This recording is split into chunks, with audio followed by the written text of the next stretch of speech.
குட்டிக்கருவாயா, என்னல என்ன ஸ்கூலுக்கு கிளம்பாம இருக்கிற? சாப்பிட்டுட்டு போறாரு. ஏற்கனவே 4 நாள் லீவ் போட்டு ஒழுங்கா ஸ்கூல் கிளம்பி போல. என்னல பண்ணிக்கிட்டு இருக்கிற? இன்ன வரைக்கும் சாப்பாடுலாம் கட்டி கொடுத்துச்சுல, அப்புறம் என்ன போய் தொலைக்க வேண்டியதானே? இன்னும் மழை அடிச்சு ஊத்துது. இதுல எங்க பள்ளிக்கூடம் வைக்க போறாங்க?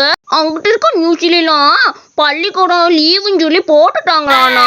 அதனால எனக்கும் லீவா தான் இருக்கும். நீ கவலைப்படாத, இன்னைக்கு நான் உன் கூடயே இருப்பேன், சரியா? இல்லை குட்டிக்கருவாயா, உன்னை சப்புனி இருக்கி புடுவேடா. ஒழுங்கா போ. ஸ்கூல்ல லீவு சொல்லல, எல்லா பசங்களும் போயிட்டு இருக்கிறாங்க. நீ மட்டும் நல்லா வீட்டுக்குள்ள அடைஞ்சு கிடக்குற. ஒழுங்கா போறியா இல்லையா? தூக்கிட்டு போய் நானே விட்டு கூடிய பார்த்துக்க. மழையில என்ன போறதுக்கு என்ன உனக்கு? இன்னும் மழையில நுழைஞ்சா ஜலதோஷம் முடிச்சுக்குவாண்ணா. நான் சொல்றதை கேளு, மழையில போறதுக்கு எனக்கு பிடிக்கல அண்ணா. குட்டிக்கருவாயா வெளியே வா. குட்டிக்கருவாயா, என்னடா இன்னும் ஸ்கூலுக்கு கிளம்பலையா? சார் உன்னையே எப்படியாவது சொல்லி கூட்டிட்டு வர சொல்லியிருக்காரு. இந்த மழையில என்னைய கஷ்டப்பட்டு அமைச்சு விட்டு உன்னை கூட்டிட்டு வர சொல்லியிருக்காரு. ஒழுங்கா பள்ளிக்கூடத்துக்கு நட, அப்புறம் உன்னை அடிச்சு இழுத்துட்டு போக வேண்டியது இருக்கும். சீக்கிரம் வாடா. ஏய், யார் அடிச்சு இழுத்துட்டு போவேன்னு? இன்னைக்கு பள்ளிக்கூடம் இல்லைன்னு நியூஸ்ல எல்லாம் போட்டுட்டாங்க. அப்புறம் என்னடா என்னைய வந்து கூப்பிட்டுக்கிட்டு இருக்கிற? நானும் வரமாட்டேன்ப்பா. எனக்கு ஸ்கூலுக்கு போக இன்னைக்கு விருப்பமே கிடையாது. இந்த மழையில போய் யாராச்சும் உட்காந்து படிப்பாங்களா? யாருமே படிக்க மாட்டாங்க. எனக்கு வர விருப்பம் கிடையாது. போடா. குட்டிக்கருவாயா, ஸ்கூல்ல சார் மெனக்கிட்ட சொல்லி அனுப்பிட்டு இருக்காரு. நீ என்னடா எப்படி சொல்லிக்கிட்டு இருக்கிற? வரலன்னா உன்னை தூக்கிட்டு வர சொன்னாரு. ஏற்கனவே பள்ளிக்கூடத்துக்கு 4 நாள் லீவு போட்டிருக்கிறியான். எனக்குலாம் தெரியாது. இப்ப நீ வர முடியுமா முடியாதா? எப்பா தம்பி, என்னமோ ஸ்கூல்ல இன்னைக்கு சத்துணவுல பிரியாணிலாம் போடுறாங்கன்னு கேள்விப்பட்டேன். நிஜம்தானா? ஆகா, இன்னைக்கு ஏதோ ஸ்பெஷல் தினமாம்ல, அதனால பிரியாணி போடுறாங்களாமா. ஓஹோ, இந்த குட்டிக்கருவா எனக்கு தான் கொடுத்து வைக்கல போல. அவன் என்ன பண்ணியா? நீங்களாம் நல்லா சாப்பிடுங்கப்பா உட்காந்து. அவன் கிடக்கட்டும். நானும் ஸ்கூலுக்கு வரையுமா போவோம். இந்த பயக்கிட்ட இவ்வளோ நேரம் போராடி கிடந்த போடான்னு ஒரு சோறுன்னு சொன்னதே ஆளா ஓடி போயிட்டேன் பாத்தியா? தின்னி பைய. இப்ப நமக்கு வேற பசிக்குது, என்ன பண்ணலாம்? அங்கிட்டு போய் ஏதாவது கிடைக்குதான்னு பார்ப்போம். கிடைச்சுனே ஏதாவது உட்காந்து தின்னுபிட்டு வருவான். போவான்.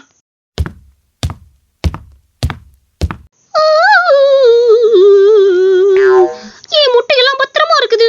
இந்த பாருங்க குட்டிகளா, நீங்க பத்திரமா இருக்கணும். சீக்கிரமே இன்னைக்குள்ள நீங்க எல்லா முட்டையிலிருந்து வெளியே வந்துருவீங்க. அப்புறம் அம்மா கூடயே சுத்தலாம். என்ன அம்மா நேரத்துக்கு உங்களுக்கு சாப்பாடு போட்டுருவேனா? என் தங்க பிள்ளைங்க, அம்மா வர வரைக்கும் இதுக்குள்ளேயே பத்திரமா இருக்கணும். என்னடா கண்ணங்களா, அம்மா உங்களை பத்திரமா பாத்துக்கிட்டு போயிட்டு வந்துடுறேன்.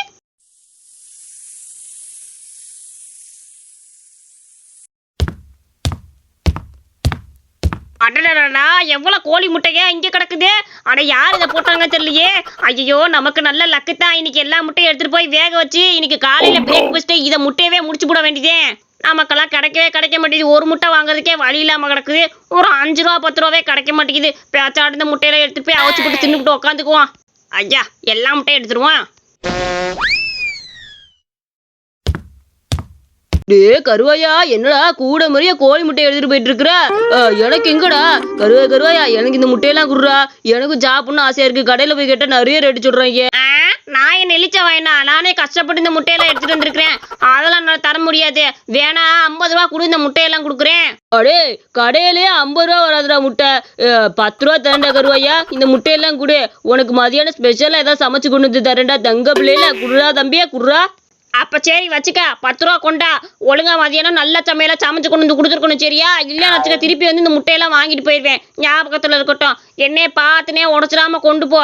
இந்த காட்டு கோழிக முட்டை பார்த்துக்க, அதனால பார்த்து பத்திரமா வச்சுக்க. நான் கிளம்புறேன். ஆகா, காலையில என்னடா சாப்பிடுறதுன்னு யோசிச்சுக்கிட்டு இருந்தேன். இந்த முட்டையெல்லாம் கிடைச்சிருச்சு. இனி ஒன்றும் பிரச்சனை இல்லை. இது கொண்டு போய் நல்ல பெரிய ஆம்லெட்டா ஊத்தி நல்லா சாப்பிட்டு போட்டு போடுவான். ஆம்லெட்டு. இந்த எரிவாயு அடுப்புனாலே இது ஒண்ணுப்பா. கல்லு காயறதுக்கு ரொம்ப நேரம் ஆகி போயிருது. சீக்கிரம் ஆம்லெட்டை ஊத்தி சாப்பிடணும். தோசைக்கல்லு சீக்கிரம் காஞ்சு தோல, அப்பனா தானே நான் ஆம்லெட் சாப்பிட முடியும். கிணிக்கினக்கா ஆம்லெட் சாப்பிட போறேன். கிணிக்கினக்கா. அட, என்ன இந்த முட்டையெல்லாம் ஆடிக்கிட்டு இருக்குது? ஏதோ சத்தம்லாம் கேட்குது. ஒருவேளை உள்ள இருந்து கோழி குஞ்சு எதுவும் வரப்போகுதோ? அதுவும் நல்லதான். கோழி குஞ்சு வந்தா கூட நம்ம எடுத்து வளர்த்துக்கலாமே. பாப்போம். ஐயோ, கோழி குஞ்சுகளா வெளியே வாங்கடி. தங்க மயில்களா வெளியே வாங்க. ஐயோ, என்னது பாம்பு வெளியே வருது? அட பாவி, கருவாய சட்டில போயில பாம்பு முட்டையவா கொடுத்த நல்ல வெளியே போச்சு. என் கையில இருக்க முட்டை உடஞ்சிருச்சுன்னா என்ன ஆகுறது என் நிலைமை? ஐயோ, என்ன வருது? எல்லாம் கிளம்புதே.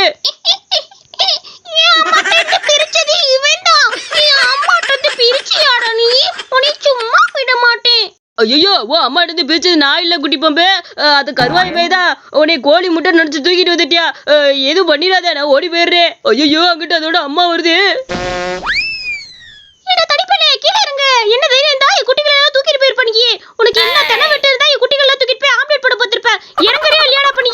எக்கோ பாம்பக்கா நான் ஆம்லெட் போடலாம் பாக்கலக்கா. கோழி முட்டை நினைச்சுதான் அந்த கருவேம்பையை உன்னை தூக்கிட்டு வந்திருக்கிறியா?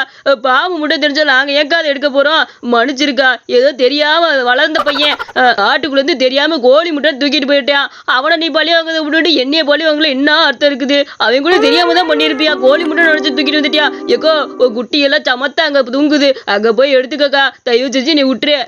ஏடா என்ன பண்றதே பண்ணிட்டு பேரம் பேசிக்கிட்டு இருக்கிறியா? தெரியாம தூக்கிட்டு வந்து தெரியாம இனிமேல் என் முட்டையை தூக்குனா உனக்கு அவ்வளவுதான் பாத்துக்க. நான் போயிட்டு வரேன். இந்த லூசு கருவாயம் பையன் சும்மாவே இருக்க மாட்டேங்கிறியா? கோழி முட்டையை பாம்பு முட்டையை தூக்கிட்டு வந்திருக்கிறான் பாரு. கேன பைய காட்டுக்குள்ள இருக்கிறதா என்ன ஏதுன்னு பார்த்துட்டு எடுக்க வேணாமா? என்ன ஏதுன்னு தெரியாம எடுத்தா இப்படித்தான் சூழ்நிலை வரும். பாம்பு முட்டை நல்ல வேலை அந்த பாம்பு நல்ல பாம்பா இருக்க போய் என்னையும் மன்னிச்சு விட்டு போயிருச்சு. ரொம்ப நன்றி. கிளவியா இன்னைக்கு என்ன சோறு? எனக்கு ரொம்ப பசிக்குது கிளவிய. சாப்பாடு என்ன ஆக்கி வச்சிருக்கிற? ஆமா எனக்கு கூட ரொம்ப பசிக்குது கிளவி. சீக்கிரம் சாப்பாடு போடு. இல்ல கருவாயம்பேலே நம்ம வீட்டுல இன்னைக்கு புளிச்சோறுல காலையில ஆக்கி வச்சுட்டேன் பாத்துக்க. குட்டி கருவாயம்பேலுக்கு காலையில சேமியா கிண்டி கொஞ்சம் கொடுத்து விட்டுவிட்டு இந்த புளிச்சோத்தை ஆக்கி வச்சு விட்டேன் பாத்துக்க. அதனால இந்த புளிச்சோட போட்டு சாப்பிடுங்களோ 2 நாளைக்கு இதான் வச்சுக்கணும் பாத்துக்க. ஏன்னா ரொம்ப கேஸ் தட்டுப்பாடா இருக்குதா, எங்கேயும் போய் சமைக்கவும் முடிய மாட்டேங்குதுல. அதனால கொஞ்சம் இதே அட்ஜஸ்ட் பண்ணி சாப்பிடுங்க. கிளவியா எனக்கு பசிக்கல, நான் அப்புறமா வந்து சாப்பிட்றேன். என்ன இந்த கருவாயம்பையன் இப்படி சும்மா சாதாரணமா சொல்லிட்டு போக மாட்டானே, ஏதோ பிளானோடு தான் போறியா. நம்மளும் சாப்பிடலன்னு சொல்லிட்டு இவனை ஃபாலோ பண்ணிக்கிட்டே போவோம். எனக்கு தெரியாம நீ ஒரு வேலையை பார்க்க முடியாது கருவாயா. இதோ வரேன் பாரு. கிளவியே எனக்கும் பசிக்கல, நானும் அப்புறமா வந்து சாப்பிட்றேன். என்ன சோத்த மூடி வை, எதுவும் வாய் வச்சிட போகுது. கஞ்சி கிடைக்காம அதை அலைஞ்சிக்கிட்டு இருக்குது. இதுக்கு 2 சோறு ஆக்கி வச்சு குடிக்குதான்னு பாரு. வர 2 பேத்துக்கு நல்லா கொழுப்பு எல்லாம் ஏறி வச்சு பார்த்துக்க. எம்மோ பிரியாணி 10 ரூபாமா? எம்மோ பிரியாணி 10 ரூபாமா? சிக்கன் பிரியாணி 10 ரூபாமா? பீஸோட 10 ரூபாமா? பீஸோட. அடடா சிக்கன் பிரியாணி 10 ரூபாவா? நம்ம கிட்ட 20 ரூபாவே இருக்குது. 10 ரூபாய்க்கு பிரியாணி சாப்பிட்டு வீட்டில் தெரியாத மாதிரி படுத்துக்குவோம். அப்பதான் யாரும் கண்டுபிடிக்க மாட்டாங்க. ஆமா நீ அப்பதான் யாரும் கண்டுபிடிக்க மாட்டாங்க. நம்ம 2 பேருமே சாப்பிட்டுட்டு பேசாண்டு போய் படுத்துக்கோ. என்ன எனக்கு ஒரு பிரியாணி சொல்லு. எனக்கு தெரியாம வந்து சாப்பிடலாம்னு நினைச்சியா? எப்படி உன்னைய ஃபாலோ பண்ணிக்கிட்டே வந்தேன் பாத்தியா? நான் என்னைக்குமே உன் நிழல் மாதிரி கூடயே வந்துகிட்டு இருப்பேன். எனக்கு ஒரு பிரியாணி சொல்றா கருவாயா. ஏலே குட்டி போட்ட பூனை மாதிரி எங்க போனாலும் வந்துருவியாக்கா. வந்து தொலைல வாங்கி தரேன். எப்படியாச்சும் மோப்பம் முடிச்சு வந்துடுறானேச்சா. வாடா 10 ரூபா பிரியாணி உங்களுக்கு ஏத்த பிரியாணிடா. உங்களை மாதிரி ஆளுக்கு தான் இந்த பிரியாணிலாம் சாப்பிடுவாங்க. 10 ரூபா பிரியாணி வாங்கிக்கிறீங்களா? நல்லா சூடா இருக்குது. தரவா சிக்கன் பீஸோட? ஆமா சாப்பிட்றதுக்கு தானே வந்திருக்கிறோம். அப்புறம் என்ன வேணுமான்னு கேள்வி. ஆளுக்கு ஒரு தட்டு போட்டு தடாமடியா. ஆகா பிரியாணி என்ன அருமையா இருக்குது. என்ன நல்லா சுவையாத்தானே இருக்குது. ஆனா சாப்பிட லைட்டா வயிற்ற கலக்கிற மாதிரியே தோணுது பாத்துக்க. ஏண்டா அதெல்லாம் ஒண்ணும் பண்ணாது. சும்மா பிரியாணி சாப்பிட்றப்ப அப்படித்தானே இருக்கும். அதே மாதிரி ஃபீலிங்ஸா இருக்கும். நீ ஒன்றும் கவலைப்பட வேண்டாம், சாப்பிடு. ஐயோ வயிற்ற கலக்குது, வயிறு வலிக்கிற மாதிரி இருக்கு. ஏலே பிரியாணில என்னத்தடா போட்டு தொலைஞ்சா இப்படி இருக்குது வயிறு? ஐயே எனக்கு கூடதான் பிரியாணி எப்படி தின்னதுமே அப்படி ஆயிடுச்சு. என்னத்த போட்டு வச்சிடா இல்லையா? இது கோழியில செஞ்ச பிரியாணி தான். ஆனா பழைய கோழியில செஞ்ச பிரியாணி. உங்க 2 பேத்துக்காக ஸ்பெஷல் ஆக்கி கொண்டு வந்திருக்கிறேன். எத்தனை நாள் ஏமாத்திருப்பீங்க. இன்னைக்கு உங்களை ஏமாத்தலாம் தாண்டா அப்படி வந்தேன். நல்லா சாப்பிட்டீங்கல்ல, போங்க கக்குஸ்ல உட்காருங்க போங்க.